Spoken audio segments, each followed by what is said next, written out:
كم مبلغ الزوجة في حساب المواطن 1445 وكيفية تسجيلها كمستفيد؟ حساب المواطن 1445 حساب المواطن هو نوع من أنواع الدعم المقدم في المملكة العربية السعودية للأسر التي تحتاج لمساعدات مالية من جميع أنحاء الدول.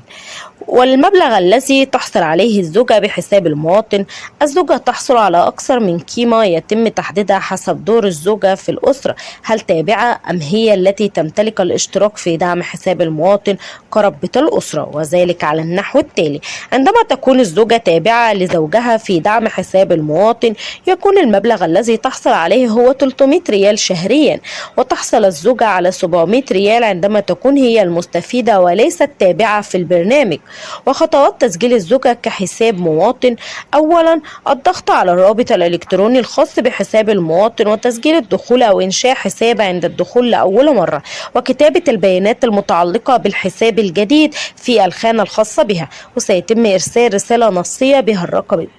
الرقم السري الخاص بك، وملء الاستمارة إلكترونيا المتاحة على البرنامج بالمعلومات الخاصة بالمتقدم، ويتم تقديم الأوراق المطلوبة بالشكل المطلوب وعلى الموقع، والضغط على إرسال عند الانتهاء من التقديم الإلكتروني.